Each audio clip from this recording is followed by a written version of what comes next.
Are you ready to be the change? If so, you've come to the right place.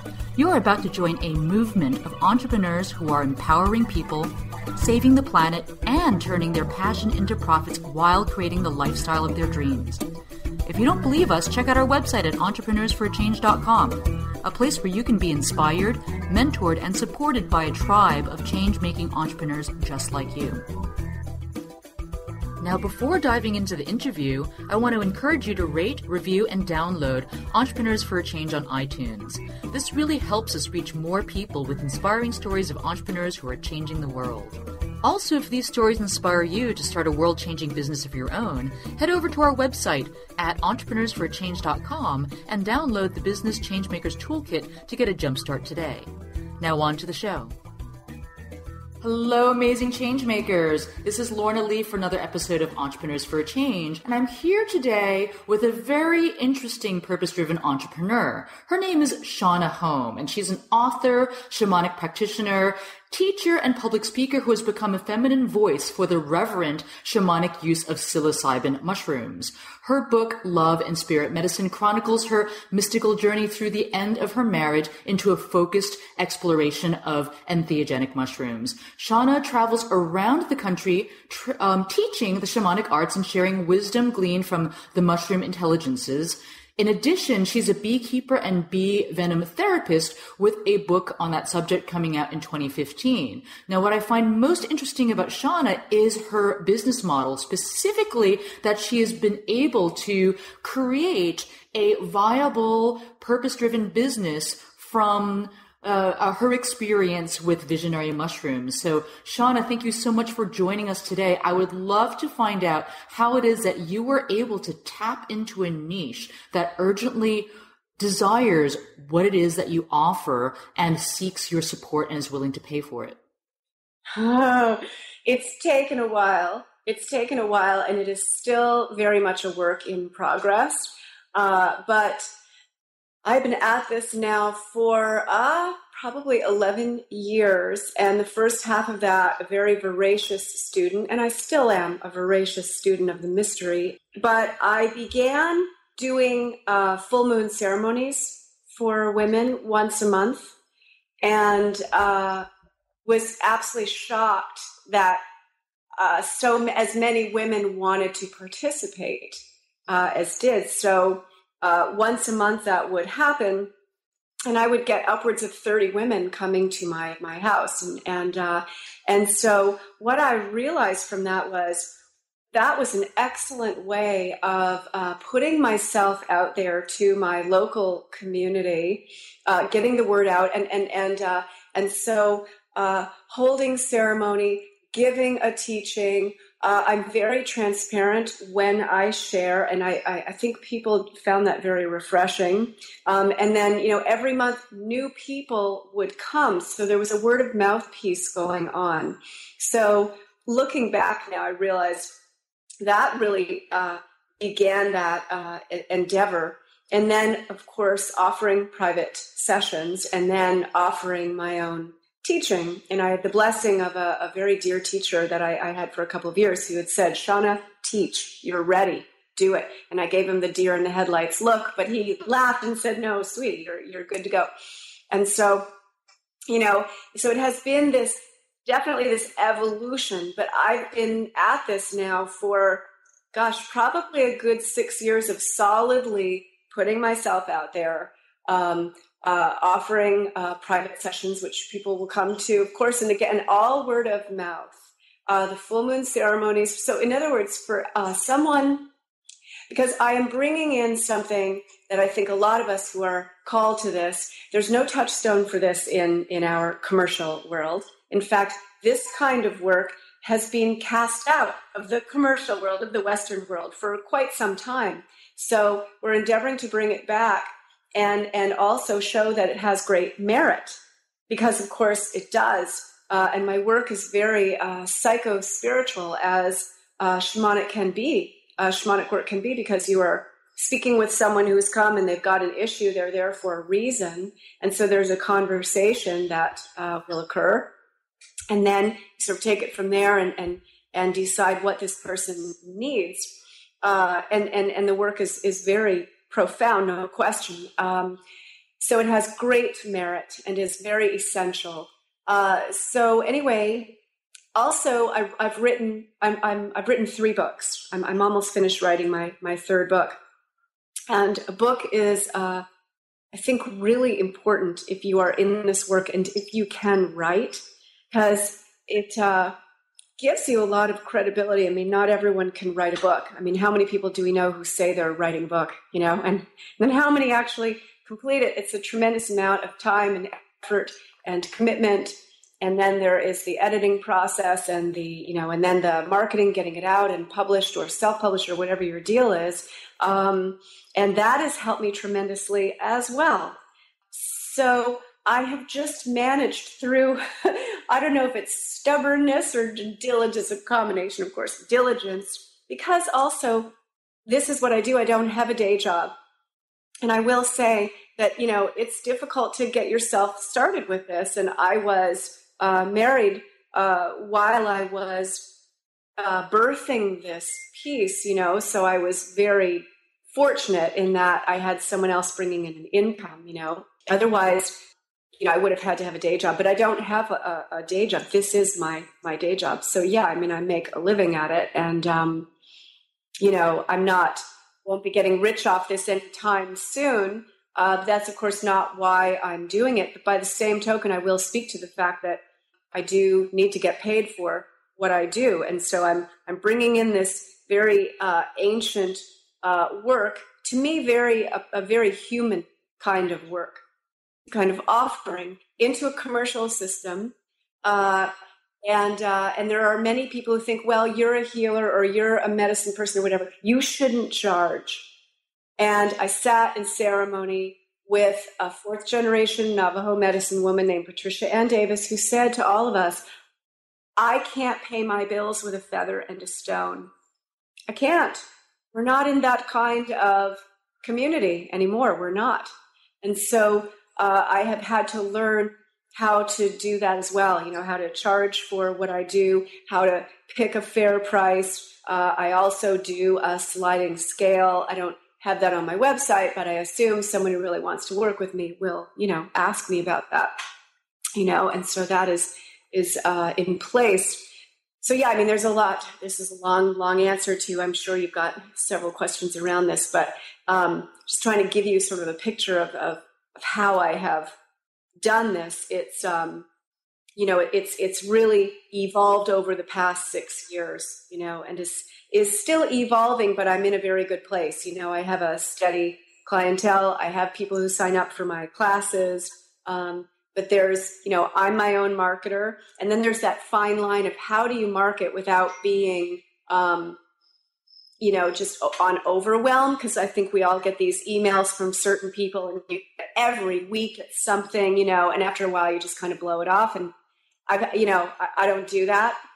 And maybe I don't market enough, but anyway, do you want me to keep going? I have a newsletter. That's huge. Really very important as well. I think the written word is very important. I know people are very busy, but they do read my newsletter. Some of them.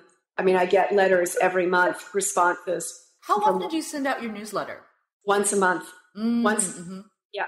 It's called Wisdom Unfolding. And so whatever I am inspired to write, I'll do a written piece. And then below that, I will list my classes for the next couple of months. And that's the other piece too. I offer a teleclass. So thank God for technology. So every month I do what I call my Tuesday teleclass. And so that's 4 Tuesdays a month. And it's an hour-and-a-half class. And I get people from Australia. I get people from England, as well as people from the United States who sign up for that. And if they can't listen to it live because they're in Australia, well then, it's recorded. And then I am starting now. I'm getting a little smarter about this, about taking some of those recorded classes and putting them in a package and then selling that on my website. So then that is what they call that passive income. And so it is very interesting and strange that to bring that kind of commercial or commerce, to bring commerce in and like, how do we marry that with this work that is just so different and so profound and very sacred, I think, and very, very necessary. How do we price it out? How do we market, and without being slimy? Absolutely. You definitely bring up a key question that comes up, especially with conscious entrepreneurs, is that, how do you keep the integrity, the ethics, the sacredness of the work that you do in your business? Because one thing that I think in our cultural paradigm we are very much exposed to is, this pressure to be, I guess, less than honest in your marketing, or this idea that in order to succeed in business, you have to cut corners. And so there is there certainly are people that endorse authentic marketing, and there are certainly ways in which you can, communicate what it is that you do without feeling slimy, without having to, use the yellow highlight, and like the alert, box, but wait, or like the red, the red font, and, take advantage of this one-time offer. And if you don't, then you are a loser and you want to, blah, blah, blah, it's like all these, I've seen it all as an online marketer, really. And, definitely I would say that there's a lot of sliminess in the online marketing world. And as a person that really is creating or building a purpose-driven business, one that, is founded in, my own personal system of integrity and ethics, I don't want to be that slimy marketer too. So, the question too of like how often to mail and, what to say, that's always going to be something that will come up for conscious entrepreneurs. But I do want to, point out to those of you, in the audience listening to this episode, is that when you are a purpose-driven entrepreneur, it can take more time to build your business because, I believe that every person is born on this earth to fulfill a true calling that only they are uniquely qualified to fulfill. And so that means that you are designing your own business in a way that nobody else has done. Now, you can certainly follow other models, other, entrepreneurs or gurus that are, doing a similar thing, similar but different. But ultimately, you have to carve your own path. And that's what I really respect about what you've done, Shonagh, is carving your own path around the use of visionary mushrooms, and then going, following a model which is very much an expert, coach, type of business model that's based in email marketing, offering teleseminars, creating info products, offering workshops. So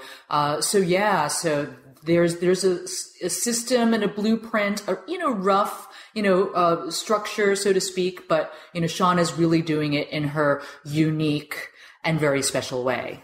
Yeah. And I'm sure, marketers might say, well, Shonagh, you really should be doing this and add more of this and whatnot. And you should be in front of your audience once a week and whatnot. And I do see that, of course, but, here's the deal. I mean, what I'm bringing through, I live what I speak, and this is real. I always joke with my students. I always say, this shit's real. It's real. This is, these spirits, all these guys, they're real. And so my sense has always been through this. Well, I am bringing through this piece because I have a message to share. And so those with ears to hear and eyes to see will respond. And so I've been very careful and mindful or thoughtful about, sort of how I present what my offerings, visually as well. I have a beautiful website. Like I want things a certain way, very, very beautiful and very inviting.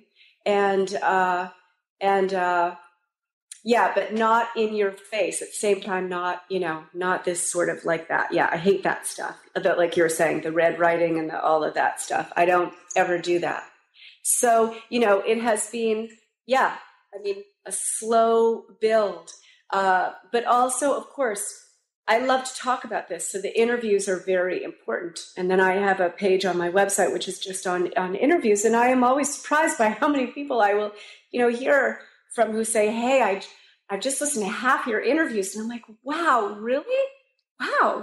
But people do, because this stuff's interesting, I think, and these kind of conversations are very interesting. So to be able to put that kind of thing out, to be able to articulate that, and with, like you said, with that integrity, with honesty, and just have, really good conversation. I think people are very hungry for that as well. And so that is a way, again, of getting yourself out there and drawing people into the conversation. So so that's very important. So what is working for me, I will say, what is working for me is continue putting myself out there with these interviews, with these discussions with people. And I'm learning an awful lot about that. And I'm also, of course, learning how to speak, to have an hour conversation or half-hour conversation like this and, get my point across. And that draws a lot of people in. The book, and then, of course, then they see the website and the classes, and then the one-on-one sessions. That's really been picking up. And that's where I think the rubber meets the road, because you're either good at what you do, or you're not. They're either going to come back or they're never going to come back. Mm-hmm. A lot of this too is, what are you bringing forth here? What kind of work are you doing, and how does that work? And how, what is your rapport with people? And are you listening to them? Are you reading between the lines of their words and all of that? So yeah, I'll be doing this the rest of my life. Yeah, and this is an example of a business that is a reflection of your true calling. Now, this morning I was just having a conversation with a friend, and he was wanting to, explore the possibility of creating a business around his gifts. And I said, okay, I totally support you in doing that, but you have to understand that if you're trying to build a business based on your true calling, it is going to be a lot of hard work. Yes. You can't just kind of be like, oh, that's just too much work, I'm not going to do it. Because what ends up happening is, if it is truly your passion, if it's truly your purpose, then that is the fire that will keep you going through all the challenges, through, the moments where you feel like, for all the effort you're putting in, like nobody's listening, to wondering if you're a failure, if you're even cut out for this and should get a job, but then when you are able to get through some of these challenges and, look at the life you can create for yourself, it is worth every minute of that hardship, because who else can, design a life that you are uniquely qualified to live and a business that you are uniquely qualified to offer except yourself? Yeah. I couldn't afford to do it, but I don't think I would ever necessarily hire a marketing person. I have someone who helps me with my marketing, so that's not true. But we're on the same page. You have to be on the same page, and she's more sort of very small scale. In other words, I didn't go with some big sort of impersonal firm or whatever. And she's helped me because I'm not technologically astute, shall we say. So, she's the one who puts the newsletter together in terms of the graphics and all that stuff. I couldn't do that. There's no way. But that said, yeah, you are the one. If I don't write a newsletter once a month, no newsletter goes out. If I don't come up with classes, and you have to be really creative, and also I do have to bear in mind, okay, what are people drawn to? Because I can't necessarily teach everything that I think is interesting, because the gang doesn't necessarily think that is, so you're really in charge of this. And it takes commitment and effort. And I can see how most people, or a great deal of people, would just sort of give up at some point.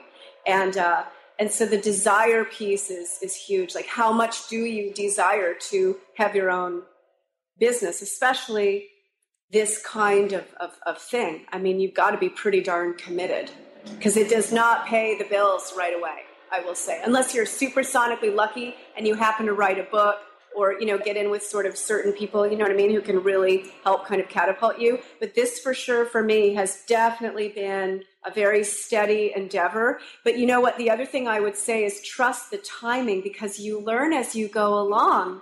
You really do. You learn how to speak. You have to be a good public speaker. Hopefully, a decent writer as well. I mean, we've got to look at all the different modes of communication that are available. We've got to use all of them. The Facebook, all of that kind of thing. I don't post a whole lot. You'll never write me or see me writing my relationship status on Facebook. That's no one's. I say that's no one's business. I actually have shared very vulnerably in my book. But at the same time, I don't use Facebook for that. I mean, I really do use it to either throw in some articles that I think are of importance, or, plug my classes, that kind of thing, or my next book or whatever. So, and I know there's Twitter and whatnot. I haven't done that, but, those are really important. Yeah, you bring up some really good points. And I said to my friend, David, you have to really want this. You have to really want this. Otherwise, you're going to give up somewhere down the road because it's going to feel like it's too hard. But when you get to the other side, you'll find that it's actually so much worth it. And there's nothing else you'd rather be doing, because it is your purpose and it is a calling. So it's worthwhile, if you want to create a purpose-driven business, to sit down and figure out what it is that you're passionate about, what your zone of genius is, what your purpose for your precious human life is on this earth.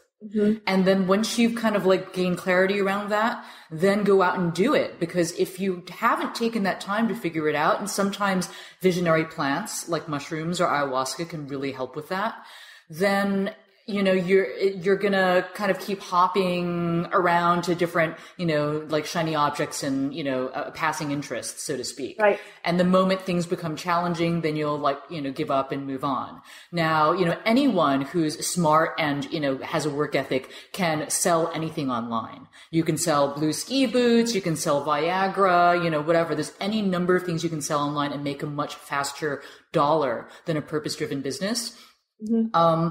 But I personally think that every second of my life that goes by that I'm not using to fulfill my purpose is a tragic waste of my time.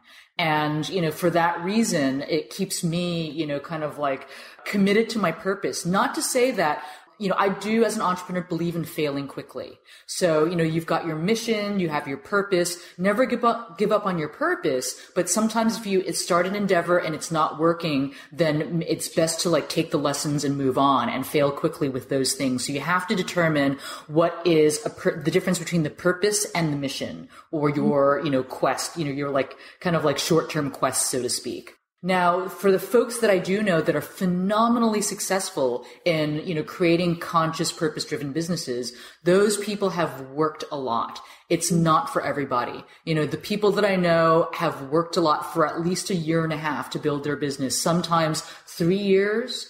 Some people 4, 5, 9 years. One of my earliest mentors, he didn't get to the business that he has now. He tried a lot of things, but it took him 9 years to get there. And now he's got a lifestyle, the lifestyle of his dreams. He's helping, aspiring entrepreneurs all over the world, start internet-based businesses. His name is Jason Van Orden. I've also interviewed him in this podcast as well in an earlier episode, which we'll include in the show notes. But he's now living with his family in Paris. How cool is that? And that's because he can, so don't give up on your purpose, but clarify first what your purpose is. That's exactly right. Yeah. And I mean, I'm 51 and I actually, over the course of my life, tried different things, and it's funny because I did interior design. I went to Parsons and I'm very good at that. And I loved it. And then I moved to Seattle and tried to make that work, and it didn't really work for me here. And that's when I was introduced to the whole shamanic world. And then it was like coming home. And my ex-husband teases me and says, well, Shonagh, you still are an interior designer. You are. That's so true. So I'm just working on this house now. But yeah, and I would say, you've got to believe in yourself. But I always stress that, believing, that's one thing, that's great. But if you believe in something, you can be proven wrong. You've got to know there's a difference. You've got to really know who you are, what you carry, what you offer, and really be aligned with that. And then, that's your come from. That is your come from. And so, the shamanic piece for me, it is like coming home. This is how I live my life. And so, of course, I teach this. And then the plant medicine deepened that even more so. That gave me so many gifts. And of course, a book came out of my experience with the plant medicine as well. And that has changed everything. So I have actually quite a lot to thank from that place, where these plant medicines, who knew, wasn't why I was using them. But, they've deepened me into my work, made me a better practitioner, resulted in a book, and then talks. That's another thing. I have a talk on psychedelic salon, and which is a wonderful forum for Lorenzo Haggerty collects all of these talks from all these wonderful out-of-the-box speakers, who have some great wisdom to share. And a lot of people listen to that website. So I have a talk on there, and that opened up quite a lot for me as a result. So I would say too, as I said before, if you can articulate, if you can really speak, that's very important. And also the conference circuit would be good to, get to, speak at a few of those as well. Because I have spoken at the Women's Visionary Congress 2 years in a row, and that's amazing, an amazing, amazing event that features mostly women, psychedelic women who are artists and activists and writers, and they're doing all sorts of really amazing things, and they can come and very safely share there. And then there's a few guys, a little smattering of guys there who speak as well.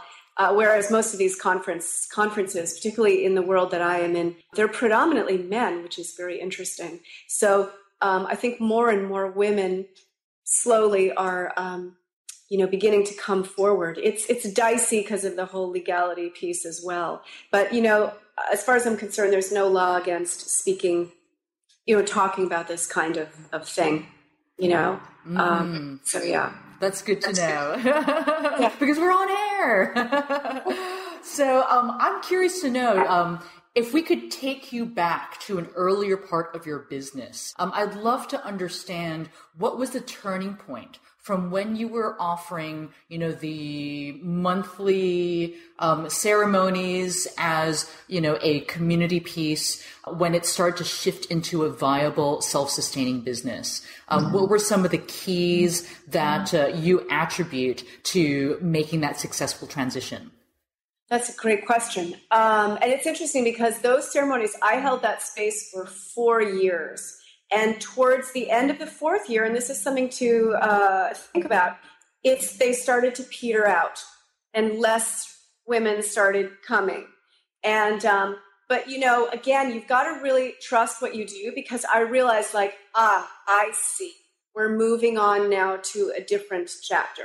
I've been doing this for 4 years. Clearly, whatever. It's time to put that to a close. So that's another thing also, is don't beat a dead horse, you've got to know when one door is, I always say, one door closes, another door opens.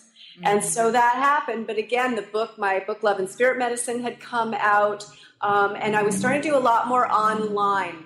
So that's when things started shifting, because I started offering these teleclasses and getting, 6, 8, 10, 12 people signing up, which is great, because that means, once a month I hold a class. And of course, you have to, again, pay attention to what people are signing up for. Maybe 1 month, not so many signups, You've got to really pay attention to what people are drawn to. But that has been a good bit of monthly income for me. I mean, I charge $75 for 4 evenings and four classes. And then I do always now 1 weekend a month where I offer a class. And I have found also that I get more takers to a Friday night, Saturday day I charge $200 for that class rather than a full weekend, which is, a $400 deal.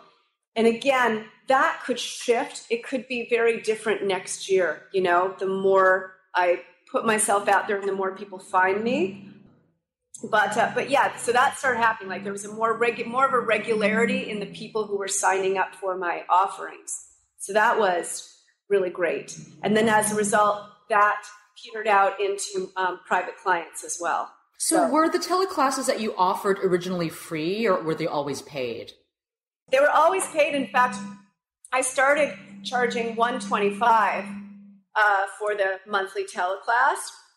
And I got like a smattering of people. But then it came to me like, all right, I'm just going to charge $75 for this. And per I will, class or four classes? For 4 classes, okay. They're an hour and a half each. Uh-huh. And I got more people signing up.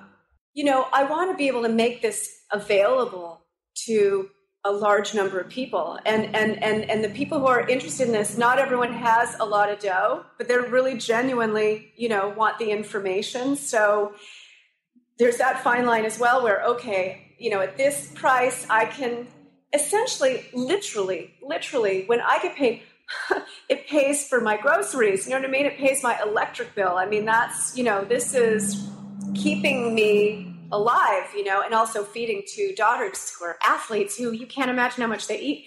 So, so in any case, yeah, I mean, that felt like the right number, and that has worked, I mean, I will get, a good number of people signing up for these classes now, I mean, I would love 20 or 30, and I think that will happen down the road. Another piece too that I am working on and offering for next year is more of an ongoing, like online class or training or, something of that nature. And so I'll put something like that together. And then that way you have people who have signed up for it, whether it's a 3-month period or a 6-month period, and you can, you have that income coming in. So, it takes a while. I always joke that, the healers or whatever you want to call them, medicine people, they're usually terrible with money, right? And you never like look at a Mercedes and go, there goes a healer's car. You can always tell, no one's ever going to say that. It's usually the car that has the altar on the dashboard with pebbles and dried flowers and feathers. It's not my car. It's not Mercedes either. Not that, I could care less about that, But yeah, I mean, the sort of how do we charge and then how do we, there's this idea, I think, in the mind of people into this work that, the money piece is bad and, they want to focus on, the sacred, on what they're doing, and they totally discount this other piece. And yet it is a very important component. I mean, of course, right? I mean, if you want to make a living at this, and most people just aren't able to kind of figure it out. So you've got to have a business mind. And I look at it in this way, from the study of alchemy, you want to have a foot in both worlds. You want to be able to navigate both worlds. It's very important. And by the way, the shaman, I always say, the shaman sees, the shaman knows, right? So you've got to be able to navigate. And so I can very well navigate the shamanic realms. Well, I must also navigate the commercial realms, but do that from a place of integrity. So, and not cut corner. Well, I mean, it wouldn't even occur to me to do that anyway. I just want to do what I love to do. That's the thing. I want to do what I love to do. I'm not interested in working for, AT&T or whatever. I mean, it's just not going to happen. It's just not. So it's like, okay, this is your choice, Shonagh. Well, then, you're going to have to be savvy about this. You have to be savvy, but then it's win-win because I do what I love and I can make a living doing it. And then someone else on the other end can benefit from that work. You have unique gifts to offer, and there's no way in which you can offer those gifts and help somebody else out unless you're able to get yourself out there so that they can connect with you. So the marketing piece is, it might be challenging, especially if it involves technology, but I see it as amplifying your, ideas of enlightenment or spreading your world-changing message to, global audiences that wouldn't ordinarily have the opportunity to hear what it is that you have to say. And then the money piece is energy. Money is not inherently evil. It's the love of money that is the problem. But money itself is just a, neutral medium that can be used for good or used for ill. And because we don't happen to, live in a traditional society where, medicine people were supported, so for example, I spent 3 years in a Tibetan meditation center. I participated in a lot of teachings where the lamas would travel around and they would get paid, to, do empowerments and hold these weekend retreats. Well, back in the old days in Tibet, the community completely supported the monastics so that they could focus entirely on, the prayers and the pujas and, all of that. Whereas in the West, there isn't that support. So it's just the trade. It's like an energetic trade, that is absolutely necessary in the paradigm, the Western paradigm that we live in. Maybe one day that will change. But, for now, we have to figure out how to make it work. And that's the art of being the shaman, walking, in different worlds and mastering the rules of the game or the natural laws in each world, so to speak, in each realm. Mm-hmm. Very good. Yeah. I actually study law now. I study with a friend of mine who's a scholar of commerce and law. And I find it fascinating. It's actually the ultimate esoteric study. It's mind-blowingly esoteric. It is amazing. It goes back to spells and everything else. It's fascinating. And that's actually the beings have encouraged that, that I work with. So yeah, and I will say also what really got me into this teaching piece and this really putting myself out there was, I remember saying, where are the women shamanic teachers? And, there's a few, there are a smattering, but it was so many of these sort of male voices. And I love my brothers very much, but I wanted, more women. And I guess, I just decided well, fine, I'll step up to the plate and I'll give what I've got to give and we'll see how this goes, and I've never looked back. Mm-hmm. So the perseverance piece is huge here also. You've got to persevere and you've got to really stay on point. And the way I look at it too, like you were saying earlier, if everything falls apart, that quick fail or whatever, that's just God saying, look, wrong path, wrong direction. Okay, it's all going to be a mess. And you say, all right, fine, it's not working. All right, let me try this. And then once you get to that point, it's like providence just opens up and the synchronicities come in and this person leads you to this person, leads you to this person. And that's another thing too, is don't be afraid to ask because, I don't have a big marketing person, who does this. On my own, I call it a troll the web, looking for people who I think might be interested in interviewing me. Why not? And if they're not, they're not. But usually they are because, of course, people, are always interested in looking for, good Let's people. Let's just put it this way. Podcasters and web show hosts are always looking for valuable content for their audience. So it's absolutely,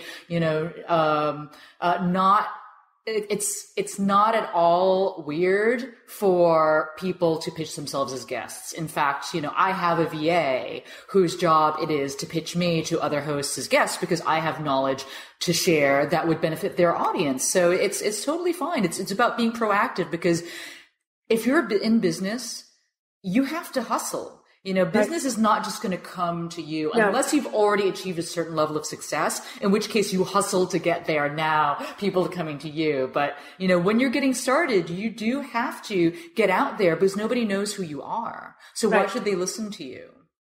Right. And even with my book, Love and Spirit Medicine, I contacted people who I really admired. I didn't know them from a hole in the wall, asking if they would read my book and write a blurb, and all but one said yes.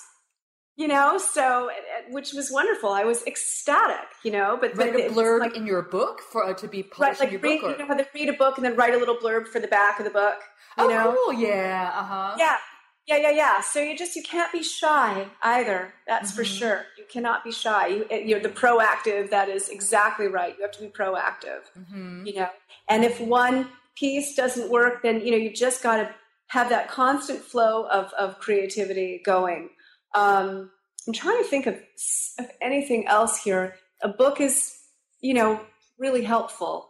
The classes, some kind of newsletter is very good. So how did you get your newsletter started? Because one of the things that I help entrepreneurs with is building their email lists, because it's your email, so people can find you through all different kinds of ways, through your blog, through your video, through your podcast, through your books, and then they'll eventually end up on your website. And so you need a way to really kind of like get them to join your tribe. And so signing up for the email list is a person who's interested in what you are, about, who is, stepping forward and, actually joining your tribe. So, what has been effective for you? How do people find you and sign up for your email list? Okay, well, that's where my marketing friend helped, because she said, you need a grab page on your website. It's called a grab page. So they open up to shonaghhome.com and it says, hit this place for your free audio gift. Or right, like a light box pop up, like an opt-in form type of thing. Yeah. And again, I was very careful. I'm like, I do not want that to look smarmy, like, whatever. Anyway, so, or it says no thanks, and I'm in.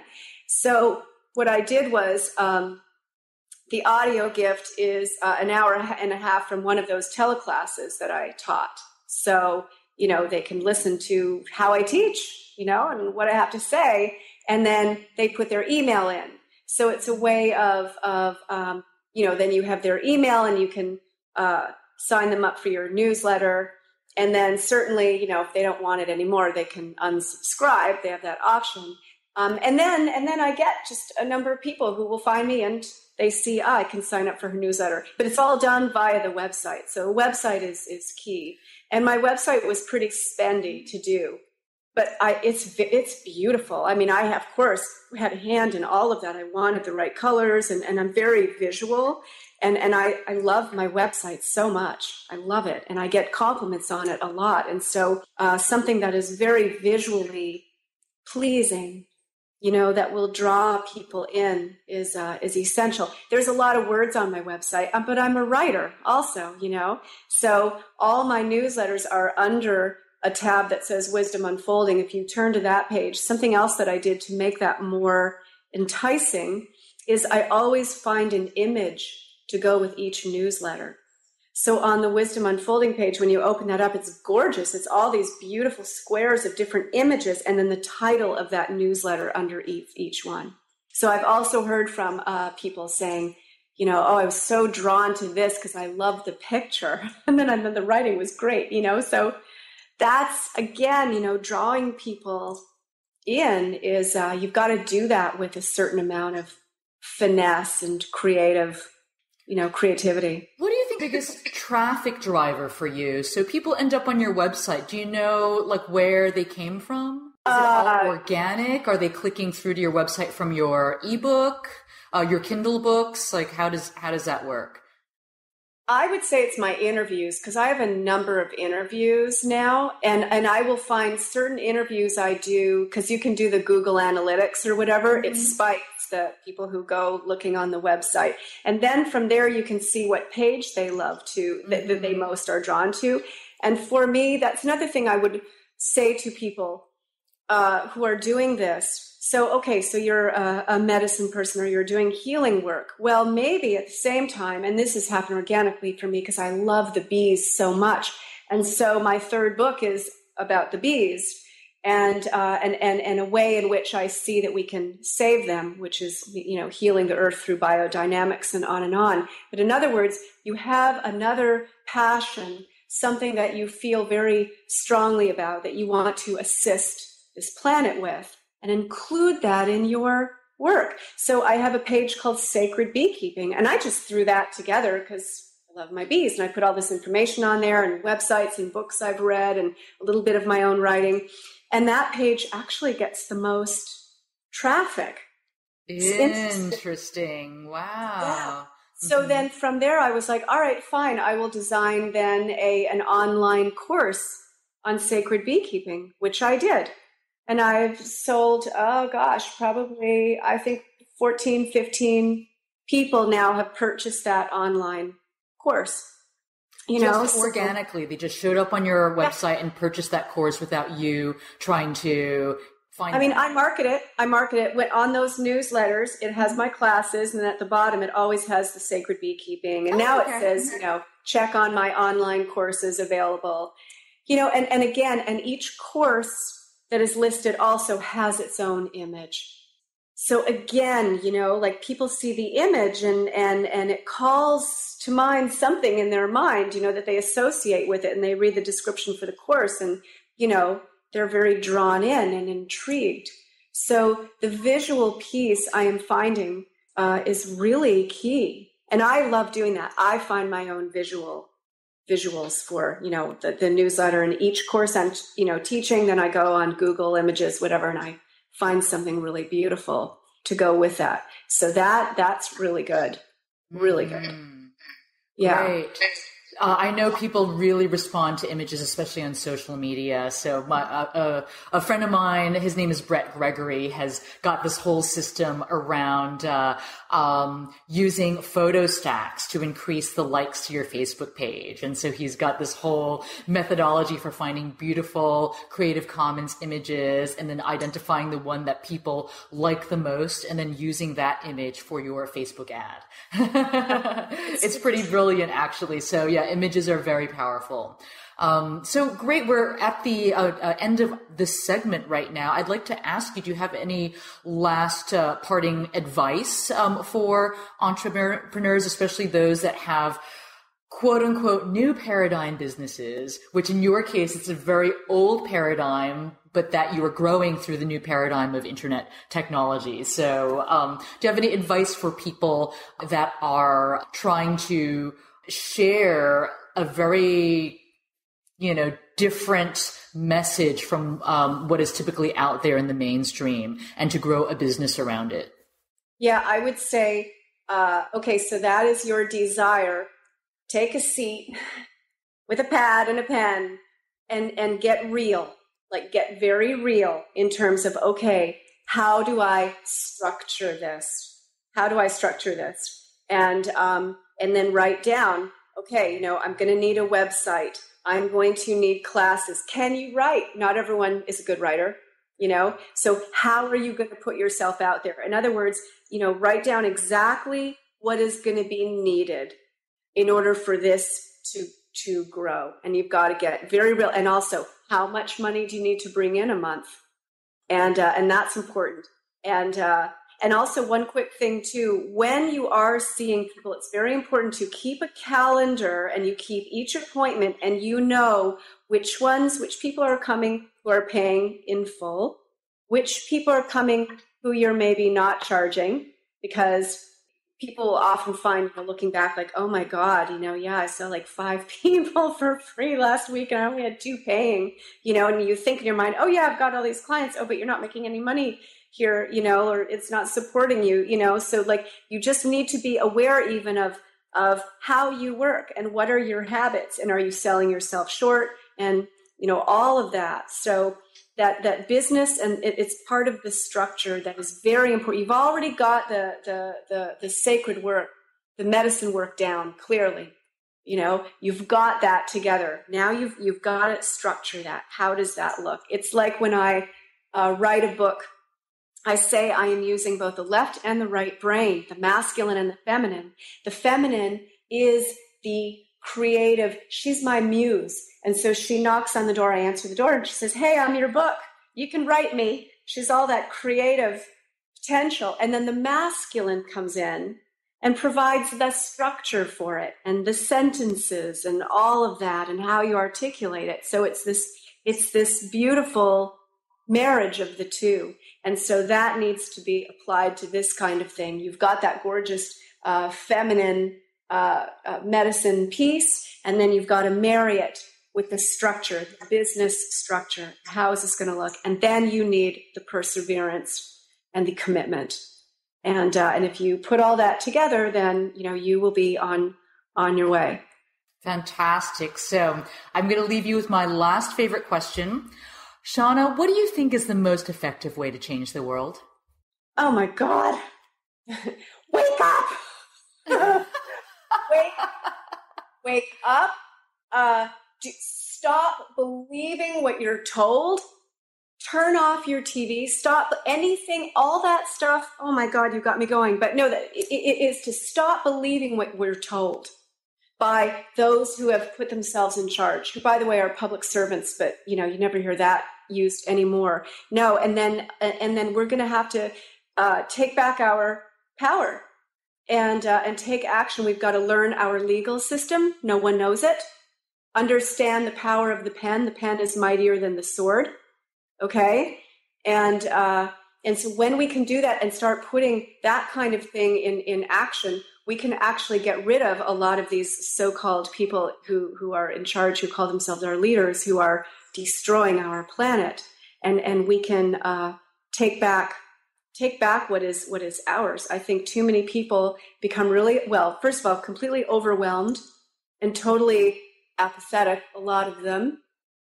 And yet there is so much that we can do. We just haven't tapped that. But it's like it's always been there. We've got to learn the legal system is what we have to learn. We've got to learn the legal system because petitions don't work when these people are raping the land and cutting off mountaintops and whatnot. They don't work.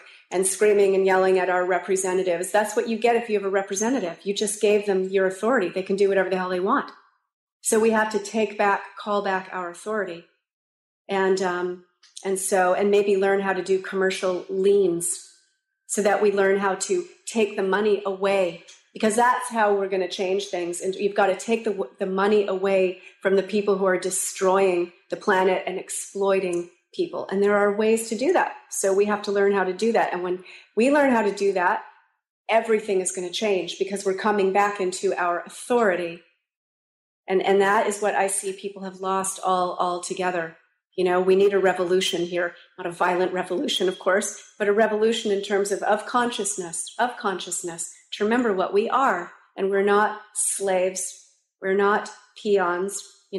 We are kings and queens. I say this a lot, but it is true. But we've forgotten what it is to have true power and put that into to action. So wake up, learn your legal system. Stop believing what, all these leaders are telling us because it's nonsense, and really catch a clue as to how we can change. It's a commercial world. And there's a remedy for everything. There has to be. There's remedy for everything. But you got to get outside of the box. We've been put in this very teeny tiny box of perception, and our education has been pathetic. I mean, the more I study the law and commerce, I'm aghast at my own ignorance. I'm aghast. And so, and knowledge is power. Knowledge is power. And so this is what we must do. And I'll finish with a quote: every man has two educations. The first he is given, the second, more important, he gives to himself. And so we have to call in that knowledge. No, it's not free, and no one is going to just hand it to you on a silver platter. But we better call it in really fast because we have serious work to do on this planet. So, and we will do it. I think a number of us are ready and are doing just that. There's quite a lot going on beneath the surface, Lorna, that you're not going to read about in the New York Times, but it's happening. And that excites me. I do see people who really are working this from quite an impressive angle. So yeah, there you are. You asked, you got it. Thank you so much, Shonagh. How can we best stay in touch with you? Through my website, shonaghhome.com, which is SHONAGH home.com. Wonderful. Thank you. You have a beautiful day. You too, Lorna. Thank you. Thanks, folks, for listening to the Entrepreneurs for a Change podcast. If you enjoyed this episode, please help us reach more people with inspiring stories like this one by giving us a 5-star rating in iTunes. If this podcast inspires you to join the movement of change-making entrepreneurs, we'd love to give you a jumpstart with our free Business Changemakers Toolkit, which you can download at www.entrepreneursforachange.com/join. If you have a changemaker in mind you'd love for us to interview, go to entrepreneursforachange.com/suggest and tell us who and why. Finally, feel free to stop by facebook.com/entrepreneursforachange to share your thoughts and say hello.